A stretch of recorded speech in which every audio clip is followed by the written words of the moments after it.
Hey.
Robert Pilot. This, Go ahead. I was going to say, this portion of the show is brought to you by Howling for Wolves, and Howling for Wolves would like to invite you to a special event this coming October 24th from 2 to 4 p.m. at the Downtown Park Pavilion in Hopkins, Minnesota. They are hosting a fundraiser with Native American singer-songwriter Jen Hewitt. So make sure you check out howlingforwolves.org/event for complete information. Hey, just talked to Jen, and she said at the end of the conversation, she said, "Peace out and keep all your feathers." And that was pretty rad coming from her. So we discuss local and national news and events on here, and as you all know, Native issues are human issues, and human issues are Native issues. And we're really proud to be one of the few shows in the nation to give you Native news updates and events. And I guess without any further ado, let's go to Ogimaa with the news. Hi, Nimbuju, everybody. I'm Ogimaa Giniw Ikwe. I'm a member of the Red Lake Nation in northern Minnesota, and I've got some news for you today. Special shout out to Crash for sending this to me. I had not seen this one come through, but it looks like it was announced today out of Madison, Wisconsin from the Associated Press. A judge has halted the Wisconsin fall wolf season just 2 weeks before hunters were going to take to the woods. It looks like they issued a temporary injunction halting the season, which was set to begin on November 6th. And the order is coming as part of a lawsuit that a coalition of wildlife advocacy groups filed in August seeking to stop the hunt and invalidate the state law which authorizes the annual hunting season. So that is great news. And Wendy, if you're listening, I'm so excited. That's a big part of what Howling for Wolves does and a big part of Wendy's heart. So I'm happy to hear that that's been halted. Yeah, and shout out to the nations in Wisconsin, including my nation, Ho Chunk Nation, that really fought back on this. And I had a chance to talk to the governor at a golf course with the governor of Wisconsin to tell him that those are our net relatives that they're killing. So that just it's just great news, Ogama. Yeah, I'm totally stoked about it. I've got some really other great news today too, Robert, if you're ready to hear it. Anytime. Great. You know how we were talking about Twin Metals and the Polymet mine in northern Minnesota and how it might be affecting the boundary waters? It looks like actually the Biden administration this week took steps to protect Minnesota's Superior National Forest from mining. So it looks like the Interior and Agricultural Departments announced a plan to protect the Boundary Waters Canoe Area Wilderness and its surrounding watershed in northern Minnesota, saying that the concerns about potential mining effects in the wilderness area are problems. So specifically, the two agencies launched a process that bars the issuance of new prospecting permits or leases for mining-related activities in the area, but the move doesn't affect existing rights or activities on private lands. The departments noted that there are two leases within the area in question tied to the proposed Twin Metals mine that are currently still tied up in litigation. So the fight isn't over, but there won't be any new permits or leases made on public lands. However, private lands is another part of the story. And if you're up here in northern Minnesota, you know that Twin Metals has bought a lot of land to consider it private land as well. So this fight is far from over, but it's definitely good news to hear that the Biden administration is at least, acknowledging that this is a problem, unlike the Line 3 struggle in northern Minnesota, which the Biden administration has been reluctant to comment on. We got to take these wins where we can. Absolutely. Absolutely. Speaking of Line 3, if you are in Minnesota this coming Thursday, October 28th, from 5 to 7 p.m., you can help them picket the Army Corps of Engineers to stop Line 3. The U.S. Army Corps of Engineers St. Paul District has an office in St. Paul, and they are going to be demanding that the U.S. Army Corps of Engineers stop Line 3's oil pipeline until a full environmental assessment has been done. And it is their duty to do that. Make sure you check out Picket the Army Corps of Engineers to Stop Line 3 on Facebook for more information on what's going on with that event.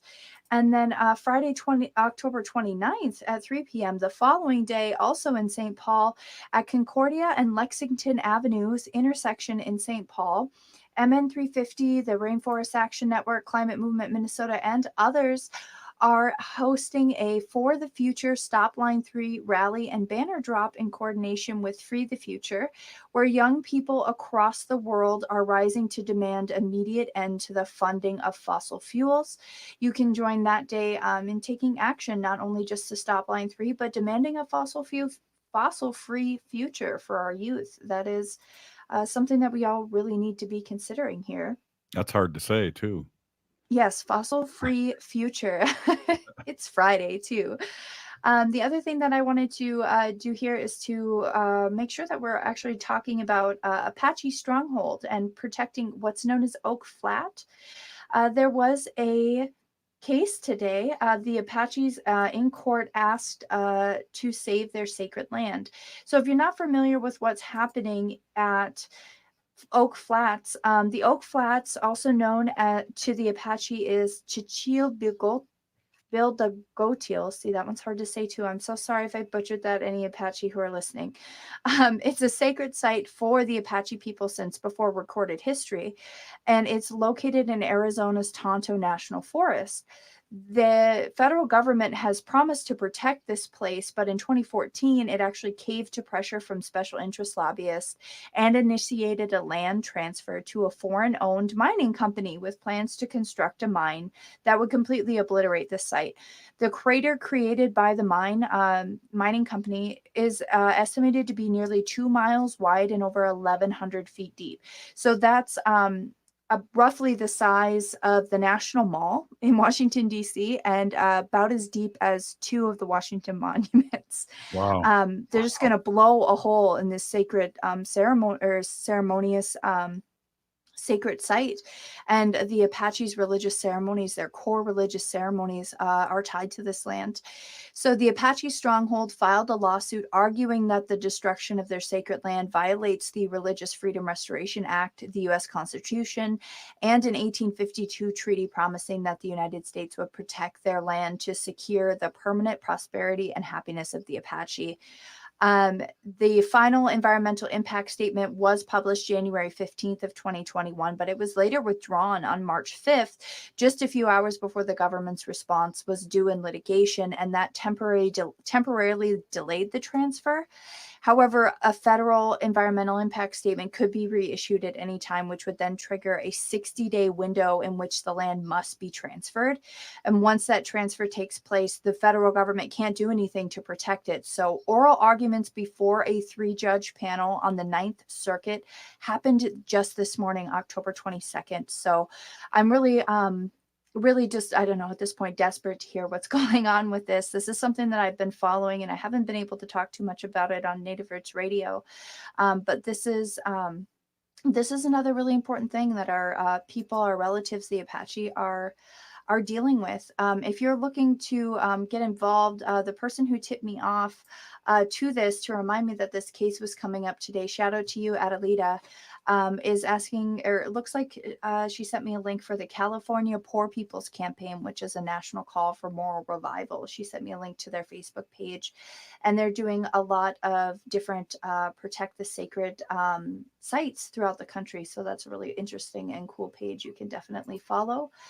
And then again from yesterday, our families and hearts are with the Echo Hawk family after Bunky Echo Hawk was in an accident and his 15-year-old daughter Alexi was killed. There is a GoFundMe at GoFundMe.com. If you search Bunky Echo Hawk, you can donate to the family to help with expenses and ongoing medical care needed for Bunky as he was injured pretty severely. Hey, Pinigigi. For the news, as always, Ogimaa. That was Ogimaa with the news. You're listening to Native Roots Radio presents I'm Awake, and up next, State Senator of Minnesota, Mary Kunesh. You're listening to Native Roots Radio presents I'm Awake. We'll be right back. Hey, Wendy, what are we doing for dinner after the show? How about we go to J. Selby's on 169 Victoria Street in St. Paul? They have a delicious plant-based menu that's compassionate and environmentally sustainable. I'm getting their spot-on vegan Big Mac, the dirty secret. You can pick up and they deliver within a 5-mile radius, or you can call them at 651-222-3263 or visit jselbys.com. Well, you sold me, Wen. Let's go order at J. Selby's tonight. I'm hungry. When we heal from our traumas, when we face our fears, let go of our addictions, when we relearn our values, when we live our teachings, respecting our elders, cherishing and honoring our children, when we honor and take care of our spirit, there will be no room left for sexual violence. Sponsored by the Minnesota Indian Women's Sexual Assault Coalition. Hey, Ogimaa, I've been hearing a lot about this term, climate justice. What is that? Climate justice is recognizing that the negative impacts of climate change don't affect all people equally. It also means transitioning from a fossil fuel-based economy to a more sustainable future. MN350 is one of the groups that's pushing for this transition to protect our futures. You can even get involved too. That's great, especially since I'm concerned about pipeline projects like Line 3. How can I help MN350? Just find them on Facebook or visit mn350.org. The new Line 3 tar sands crude oil pipeline threatens our water and climate. It's the end of the tar sands party, and Enbridge wants to sell some oil. Tar sands is the dirtiest oil in the world, so they really put our Great Lakes water in peril. The environmental permitting for this process is a joke. The line was shoved down our throats, and that's wrong. And we're still fighting it, and it's brutal. They should do an environmental impact statement on this project. Visit stopline3.org to take action. What we want is a just transition.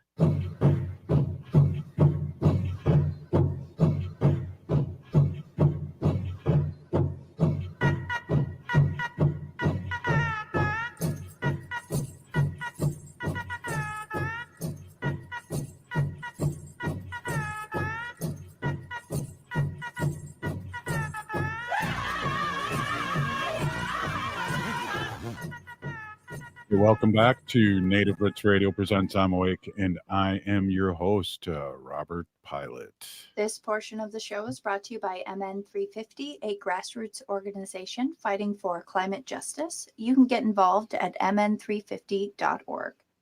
Wow. Hey, again, fabulous news. The wolf hunt is temporary off in Wisconsin. That's probably the best news we've heard all day.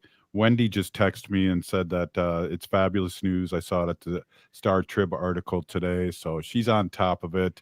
Just great news. And speaking of great news, we have State Senator Mary Kunesh here, and we always have a really positive.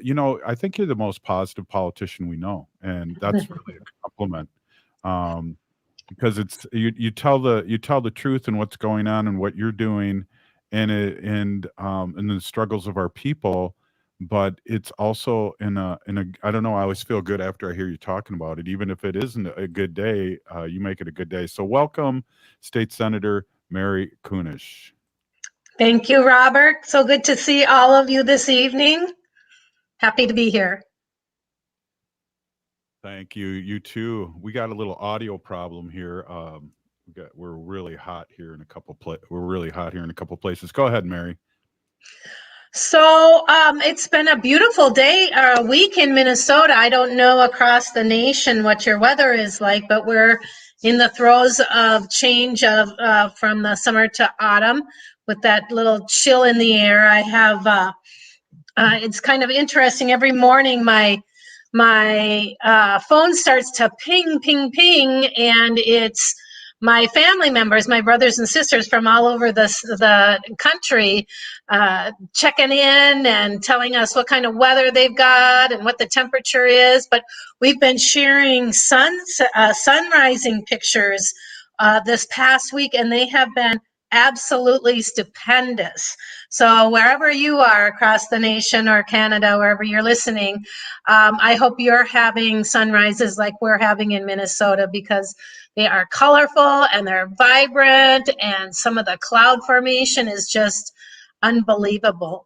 So I don't know, have you guys been getting up early enough to see the sunrise?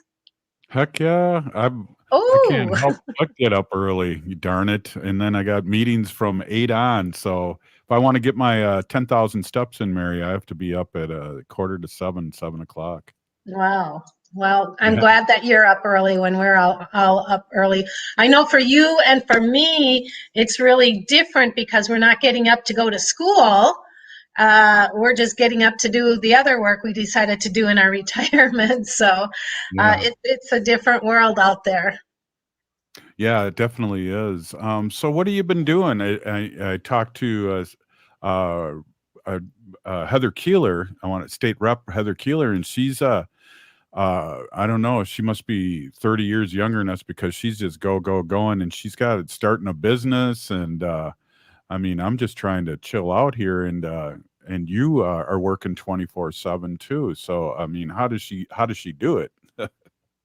I don't know. I'm always impressed with our our legislators, here in the state level, who are parents to young children. I know Heather's got 2 boys. There are plenty of legislators who are pregnant during our session, have a child during the session. The first year I was elected, there was one of our state legislators who had twins, and she brought them to the Capitol every single week, all day, every day in the beginning. And so we all got to know her little kiddos, and it was pretty special. That is special. Hopefully Ogimaa will bring her new baby to the show too. And right, Ogimaa? I don't know that I'm going to have much of a choice. So I'm pretty excited about that. For those of you who don't know, I'm expecting another daughter in March of 2022. So early March. We'll see when she decides to arrive, but it's very, very exciting. And Senator Mary Kunesh just had a new grandbaby too, I believe, a granddaughter as well. So lots of babies this year. Yeah, Fridays are going to be my, when my daughter goes back to work, Fridays will be my day for daycare. So maybe I'll have her here a few times, and you'll get to meet little Rita Jeanne d'Arc. Yeah, we'd love to. We'd love to. So I'm doing a little happy dance over here. Oh, okay, cool. What else? What else is going on? Did you hear the good news in Wisconsin? We've been talking about, Mary, with the wolf hunt has been delayed. So I guess people speaking up does work in other states and here. It really does. And that was just I don't know if Wisconsin was even expecting that to happen. The number of wolves that were killed far and above what they had anticipated or expected. And so I'm glad that they've delayed that. They'd annihilate the whole population. We have coyotes where I live here. I'm a first ring suburb right nestled between Minneapolis and St. Paul. And we have coyotes. We have wild turkeys. We have raccoons. I mean, we have all of these things, but it's sort of a lot of rabbits. So I feel like when you remove one of those elements, the whole population of all these different intersecting animals that keep our communities kind of unique and different and healthy really gets messed up. And we've seen that happen. Is it Royal Royale, the Royal Islands up north? Is that where it was, where all the coyotes were killed or died off, and the moose population went, bonkers and couldn't be sustained, and then they reintroduced it and everything rebalanced itself? Right. Wow, you have a good memory, because I don't know if Wendy reported on that too, but that was a couple years ago, right? Yeah. Yeah. Reintroducing the coyote was huge. And so that's just like our ecosystem is so sensitive. And then we have 80-degree days in October, and we're wondering what the heck's going on. At first, you're going, hey, it's pretty nice out. And then you start really thinking about it, or looking at Facebook a year ago, it snowed, Yeah. 2 days ago. And here I am, wearing shorts still on my morning walk. Yeah. Well, there's hardy Minnesotans that wear shorts all through the winter anyway, so you never quite know. But I have been busy this week working on helping to organize and put together, collaborate on an art installation in St. Paul. It's called the Red Dress art exhibit, and it's been going around. It started in Canada and has been going around to different locations, addressing the issue of the missing and murdered Indigenous women. And it's a project that was begun by a woman named Jamie Black, I believe her name is. And it really focuses specifically around the issue of missing and murdered or Aboriginal women across Canada. That's where it really starts. And it's an installation art project that's based on the aesthetic response to well, we have a national issue. Canada has a national issue. So let's just call it a North America issue. And so what we do is we hang dresses, red dresses, usually on trees. And so these are going up in the center quad of the University of St. Catharines in St. Paul, which is a women's college. And it's a visual reminder of the staggering number of women who have gone missing or were murdered, but ultimately are not with us anymore. And it really is to bring more attention to the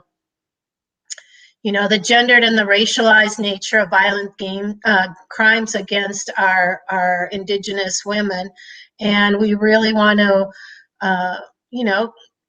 ask people to pause and think about the violence that too many of our women of color, not just our Indigenous women, are susceptible for so many different reasons. And so we've been working with the College of St. Catharines, and then we've got a number of our Native leaders, women here in Minnesota, that have been participating in it as well. And tomorrow is actually the opening afternoon. So if you're not busy, why don't you come on over, Robert, and we'll we'll see you there, and you can maybe take some information on this whole installation. But it's going to be a really special day. Wow. And it's as you know, and been to our home studio, we're a skip, hop, and a jump away from St. Kate's. Yeah. Yep. Definitely try and make that. Mary, do you have time for another a segment with us? Sure. Well, that's awesome.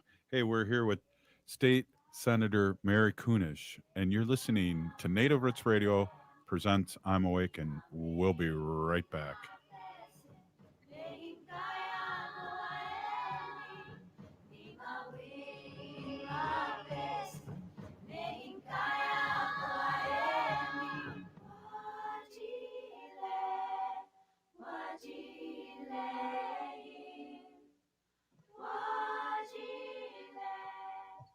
Unwanted sexting or photos, inappropriate jokes, even tickling or wrestling can feel like a violation. Catcalling, cornering, or groping, getting them drunk or high for sex, recording sexual acts without permission, hurting someone because of their sexual orientation, raping a family member, a child, a date, a friend, a stranger, purchasing a human being for sex. You make the choice every single time. Sexual violence is many things. Make a choice. Do not do it. Sponsored by the Minnesota Indian Women's Sexual Assault Coalition. My community means everything to me. That's why I joined the Army National Guard. I'm proud of where I'm from, and as a soldier, I get to give back to the people that helped me succeed. The training and leadership skills I get from the Army National Guard help me every day when I teach young people and look out for my community. If you'd like to learn how you too can serve part-time in the community you love, visit nationalguard.com. Sponsored by the Minnesota Army National Guard, aired by the Minnesota Broadcasters Association and this station. Hi, Minneapolis. This is Randy Rhodes. Listen to me. Weeknights, 10 to midnight, AM 950, the progressive voice of Minnesota. Hey, Wendy, what are we doing for dinner after the show? How about we go to J. Selby's on 169 Victoria Street in St. Paul? They have a delicious plant-based menu that's compassionate and environmentally sustainable. I'm getting their spot-on vegan Big Mac, the dirty secret. You can pick up and they deliver within a 5-mile radius, or you can call them at 651-222-3263 or visit jselbys.com. Well, you sold me, Wen. Let's go order at J. Selby's tonight. I'm hungry. I'm John Peterson of Ferndale Market, and I'm the third generation to grow turkeys on our family farm in Cannon Falls. We've grown them the same way since 1939, free range and without antibiotics. We're proud of the way our turkey tastes naturally, so we never add fillers or basting solutions, just 100% pure turkey. And we're proud to remain an independent family farm. Looking for an extra special addition to this year's Thanksgiving feast? Our fresh, never frozen turkeys remove the hassle of thawing and can be picked up just days before your celebration. Available at natural food stores across the region. Reserve your fresh, free-range Thanksgiving turkey for pickup at our store right on our farm in scenic Cannon Falls or at one of our retail partners. For more information on finding our Ferndale Market Thanksgiving turkey near you, visit us at ferndalemarket.com. That's ferndalemarket.com. Thank you for your support of local foods and farmers. We'll hope to see you at Ferndale Market soon. ferndalemarket.com. Hi, I'm Scott Shamblot from Shamblot Family Dentistry. We're the fear-free, shame-free dental office. We know dental anxiety and dental phobia are real. We'll take the time to get to know you and give you what you need to be comfortable at all times. We offer free nitrous oxide laughing gas and have high-tech options to help you feel calm and relaxed during your appointments. We'll help you get through every appointment in the most pain-free way possible. If you're having a dental emergency, we'll try and get you in the same day you call because we don't like to see anyone in pain. As my daughter Rachel says, if you don't see my dad, please see another dentist. Take care of your teeth because they're the only ones you get. This is Chad, owner of AM 950. I've been going to Shamblot Family Dentistry for years. They get me in last minute when I'm in pain and make regular checkups easy and comfortable. Shamblot Family Dentistry in Hopkins and St. Paul. Find them online at shamblotfamilydentistry.com or call 1-800-FIX-MY-TEETH. With your AM 950 weather, I'm Patrick Lulia. Frosty conditions overnight with partly cloudy skies and a low of 33, then sunshine on Saturday with a high of 51. Woodland Stoves and Fireplaces has been helping find a place for fire in people's lives for over 45 years. Check them out at woodlandstoves.com.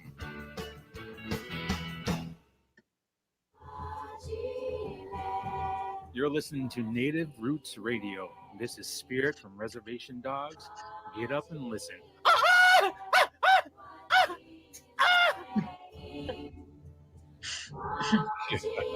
That one always cracks me up. And Oh my gosh, I always laugh when I hear that. and Ogwaa's daughter, when she does the intro, that always cracks me up and gives me a big smile. Yeah.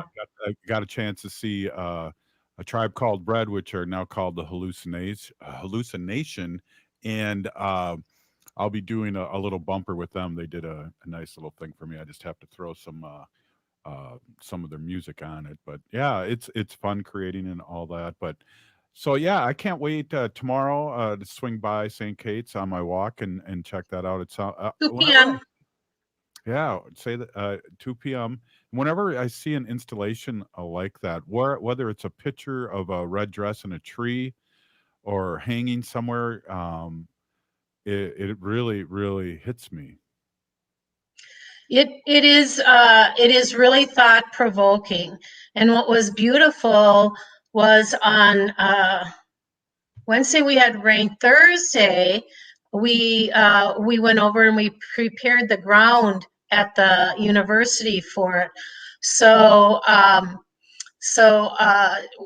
Jessica, and I'm afraid I've forgotten her last name, Jessica Ryan, set it up, and she came and joined all of the students and the people that had organized it, and we had a nice big circle.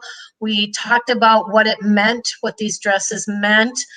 Jessica explained where a number of the dresses came from personally, and some of the tribes that had donated the red dresses to this installation. And then we all smudged, and then we walked around the perimeter and smudged the perimeter. But what was really, really neat is that we wanted to put some high up in the trees. And so the university had a tree service come with one of their big lifts. And there were 4 guys that were there to do it. And they joined us. They stood in the circle and said they had no idea this is what they would be doing when they went to work today. But you could tell that they were moved and that they did not mind participating in it. And when it did come time for them to use their big machine up into the tree, it was really fascinating to watch them and listen to them as they looked and viewed where a dress should be hung and what they could trim off so that it was visually pleasing. And so it was just wonderful. So Jessica Ryan, who I know from the Ikwe Law Center, is participating.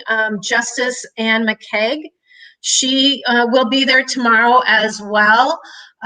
Justice Terry Yellowhammer, Standing Rock, Lakota, will be there. Sandy Whitehawk, and then just a number of the folks from St. Kate's, and then Uncle Jerry will be there to do the prayer. The Lemoyne brothers will be there, and drummers. So it will be a really significant day. My daughter's bringing my granddaughter over, so it'll be her first little experience. And I'm just hoping that as we go through this installation, will be through November, that a lot of people will be able to come over and walk through and just get a feeling for the injustice to women across the continent, as we talked about. Wow, that's really amazing, and it's always curious to see how your baby's going to, or your grandbaby's going to react to the drum. I know. Oh yeah. One of my daughters really, it hit her soul, and she got really emotional the first time she heard the drum. Yeah, so it'll be interesting. Look at Veronica says, "Glad Mary is my senator." That's really nice of her. Oh, Veronica, good evening to you. Veronica's a wonderful, wonderful active progressive in our district. So I'm proud that I get to represent her. Yeah, and it's awesome that she's listening. And then I want to let Ogimaa Oh my jump. gosh, look at all those hearts. Yeah. Thanks, Colin. I want to get Ogimaa in here because we like to say what the portion's brought to you by. Go ahead, Ogimaa. Yeah, speaking of missing and murdered Indigenous people, the Minnesota Indian Women's Sexual Assault Coalition is sponsoring this part of the show, and they do a lot of work with that too. So just wanted to pop that in there. Yep. Thank you, Ogimaa. Yeah. So how did this come about? Did who reached out to you with this great event? It's sounding greater and greater as we talk about it. Right. It was actually the university, the College of St. Catherine's reached out to us. And so I'm a graduate of St. Catherine's. I went a year and a half out of high school and then took a break, had some adventures, started a family, and then went back and finished my teaching degree. By the time I was 35 years old, it took me that long. But I come from a long line of women that have attended St. Kate's. Justice McCaig also is a graduate of St. Catherine's, and she's our first Native American justice here in Minnesota, judge. And so she has been interacting in different ways with the university as well. And so they reached out to her and said, we'd like to do this. Who else do you think would work well in this putting together? And so she invited a few of us to join. And so it really did come from the university, and they recognize, it's a woman's Catholic college, but they recognize and they take very seriously their role as leaders, women leaders, in ensuring that our families and our communities are having the feel of social justice. And that was one of the things I'm so proud to be an alum from. And so they were the ones that wanted to do it, and they worked with the artists from Canada and got it going. Wow, I was thinking before you said that too, that we live right by St. Kate's, and St. Kate's has always been very progressive.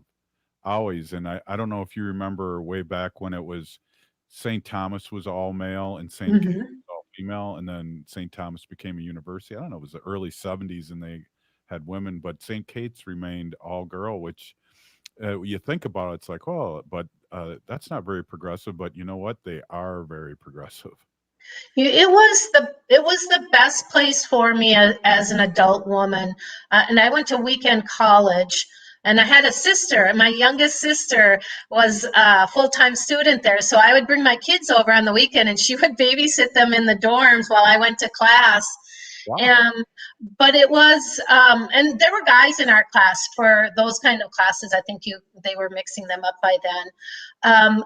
But it was the conversations and the level of discussion, whether it was art history or theology or philosophy or an education program, because there was so much diversity coming and we were all sort of older adult students, it was just the best experience for me, and I've always been drawn back to it.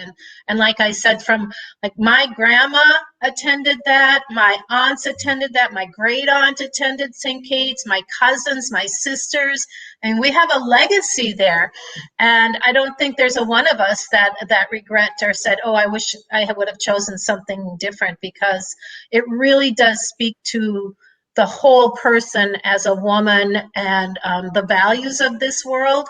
And maybe we don't always meet at the same point as a Catholic university, but they recognize the role of the church in the Indigenous issues that are here today. And we've had conversations about what they can do or what we can do to we can't take it away or redo any of those things, but what can we do in this day and age to make sure that the atrocities at the boarding schools and the violence against women, economic equity, those sort of things are going to happen going forward.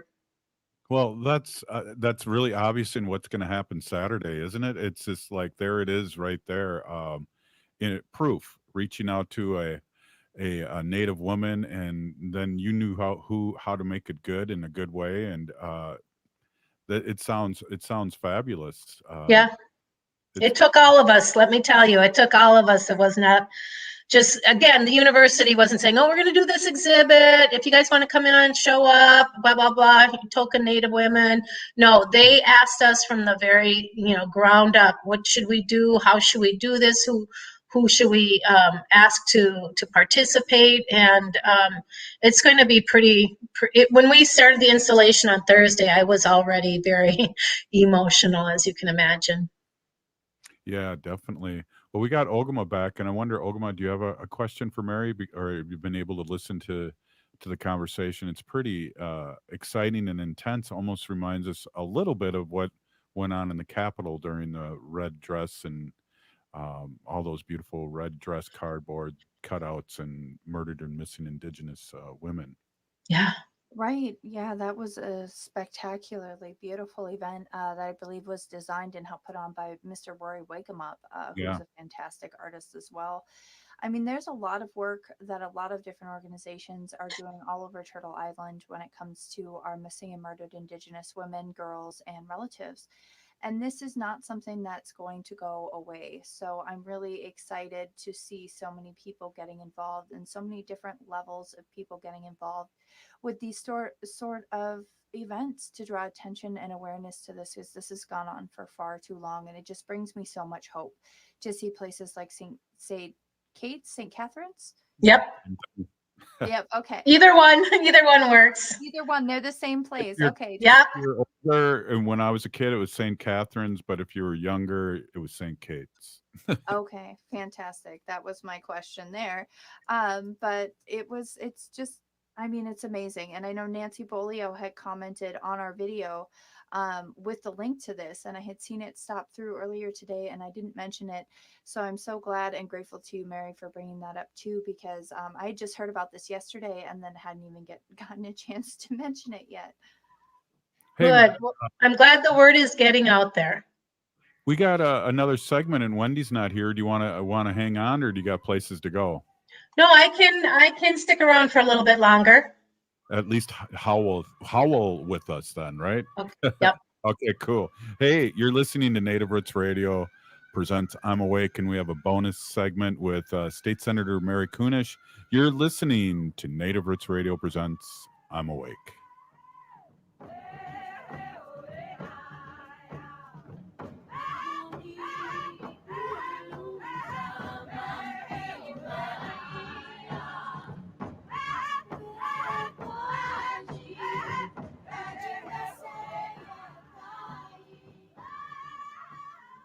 Hey, Ogimaa, I've been hearing a lot about this term, climate justice. What is that? Climate justice is recognizing that the negative impacts of climate change don't affect all people equally. It also means transitioning from a fossil fuel-based economy to a more sustainable future. MN350 is one of the groups that's pushing for this transition to protect our futures. You can even get involved too. That's great, especially since I'm concerned about pipeline projects like Line 3. How can I help MN350? Just find them on Facebook or visit mn350.org. Hey, Cudahy to all my friends and relatives in four directions. This is Robert Pilot of Native Roots Radio presents I'm Awake. I'm here to ask you for your support. Finding honest Native-centered news is not easy. But with your support, we're able to provide accurate information about Standing Rock, Line 3, treaty violations, and COVID-19 in our Native communities. Please visit Native Roots Radio Network on Patreon and donate if you can. That's Native Roots Radio Network on Patreon. Pinigigi, and thank you for your support. If you're hurting in your relationship or have been affected by sexual violence, you're not alone. Strong Hearts Native Helpline can help you through these difficult and uncertain times. Strong Hearts Helpline is a free 24/7 confidential domestic dating and sexual violence helpline for Native Americans. Help is available by calling 1-844-762-8483 or by clicking on the Chat Now icon on strongheartshelpline.org. This message is sponsored by the National Indigenous Women's Resource Center. Minnesota has the only original wolf population in the continental United States, and 80% of Minnesotans believe the wolf should be protected. Howling for Wolves is asking Minnesotans to respect our true wildlife manager. the wolf. Their survival is critical to our ecosystems, our communities, and even our economy. As highly intelligent animals with strong social bonds, Minnesota wolves deserve to be protected and admired. Learn more at howlingforwolves.org. Let's live and let howl.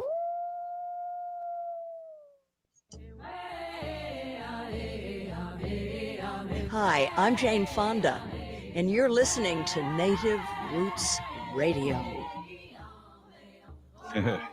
There's another one that cracks me up. You're listening to Native Roots Radio Presents I'm Awake, and I'm your host, Robert Pilot.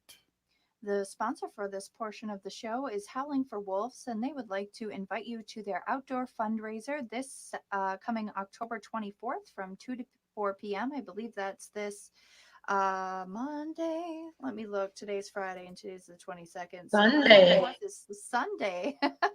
Oh, that's a long It's definitely Friday today. So this Sunday, October 24th, from 2 to 4 p.m., Howling for Wolves is having an outdoor fundraiser featuring Native American singer-songwriter Jen Hewitt. It's going to be awesome. It's going to be at the Downtown Park Pavilion in Hopkins, Minnesota. That's at 49th Avenue South in Hopkins, Minnesota. And as always, Howling for Wolves is protecting wolves for future generations. Mary came on strong there at the end. That was good. That and it's also good that we talk about wolves here and then what's happening in Wisconsin with the wolf hunt being delayed. We really our prayers have been answered, and that's keep it up, Wisconsin. So we only got a couple minutes here. The last segment. I never told Wendy though that this is the shorter segment. So I always say, "Oh, you got the last segment," but it is the shortest segment. But hopefully she's not listening, but I know she is. Miss you, Wen. So what, Mary? The exciting thing you talked about last week is the office for MMIW, and then we talked a little bit about the next step after you secured that and got that process going. That now we're opening it up to all brown and black people that are missing because, as we know, we're not treated. We're treated like history. We're treated like we're not human, and so I just bravo to all your work and all the things that you're helping out with and using your power in a good way.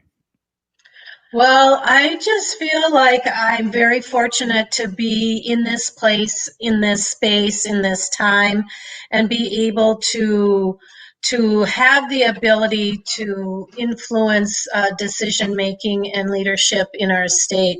And it's, like I say, it's not just me. There are plenty of our Native folks that are stepping up in so many different ways, whether at that really grassroots level of community engagement and election, all the way up to our lieutenant governor, doctors and lawyers and educators and, musicians and people who have the ability to influence and protect each other. I really feel empowered, and I feel like our Native communities are starting to sense that and are starting to ask and demand for what should be all along. And yes, we, here in Minnesota, we had that very comprehensive Missing and Murdered Indigenous Women's Task Force with a report in 2 years. And from that, we created a permanent Missing and Murdered Indigenous Relatives office within our state government to continue the work.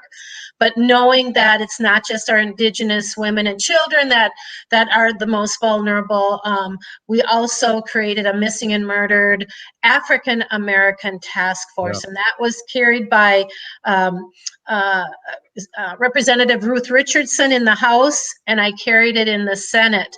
And so, as I say, that intersectionality, women of color, the struggle and the invisibility is just, it's got to be addressed, and it's got to be really broken down so we can rebuild it in a way that empowers those families, because the families are the ones that really are the ones that are hurt the most because of slavery, because of boarding schools, because of reservations. All of those historic traumas literally and physically have changed the family structure for our communities. Yeah, definitely. And you know, one of the things too that we don't talk a lot about, but it kind of ties in, and especially with the boarding school situation. But I know you and I, Mary, talk about this a lot, and that's the people that were sent away by adoption, Yeah. and them coming back, and myself coming back. Um, and we need to be open armed, but we also, ICWA is coming up again, as you know, and the Supreme Court, and that's a thing that we really have to keep our eyes on. And being Native and being a BIPOC person, we always, if you're paying attention, you're paying attention to the attack on us. And so it's really great to have the balance of what you're doing, Mary, and your voice. And yeah, it just makes the show worthwhile. It makes speaking about this, because there's light at the end of the tunnel many times, and it's not always. It's sometimes it's an oncoming train, but other times it is a light in the tunnel that we can walk towards in a good way.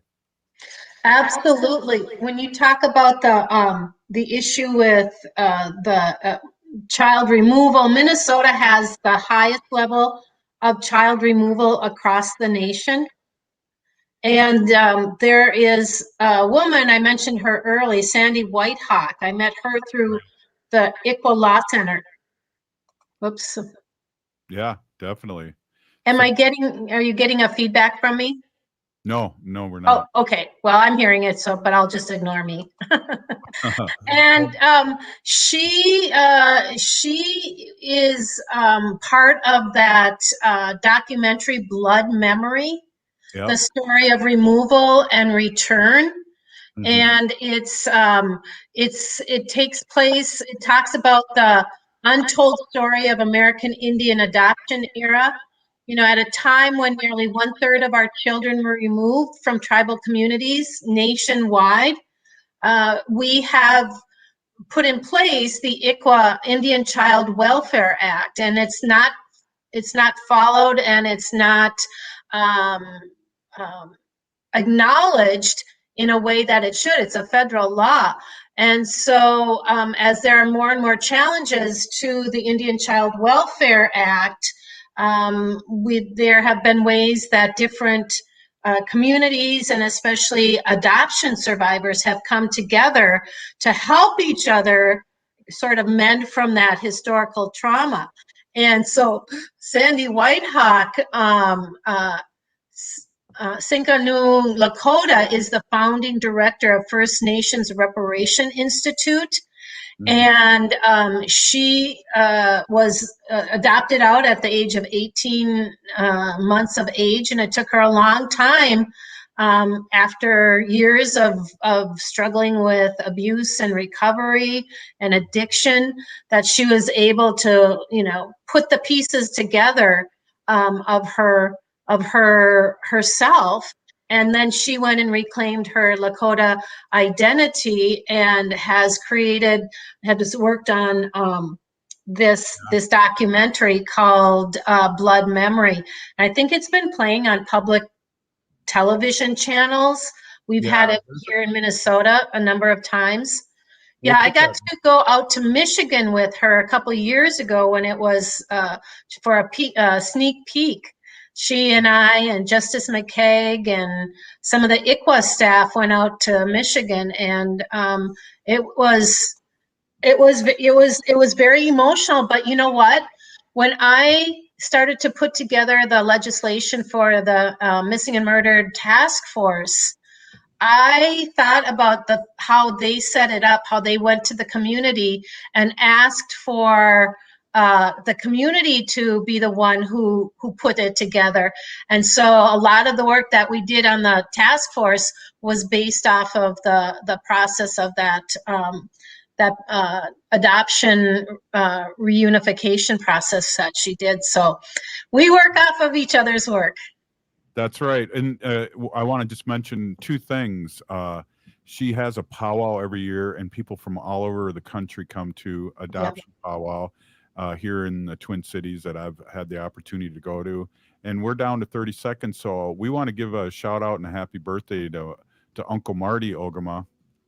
Yes, shout out and happy birthday to my uncle Marty Cobanese, who's done so much for the Keystone XL and Stop Line 3 movements.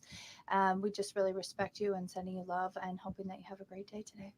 We need to resist, divest, join a group, run for office. We're still here. We are the 7th generation. Free Leonard Peltier. Hi, my name is Frank Brown, owner of Minuteman Press Uptown, and I'd like to tell you why you should choose us for all your printing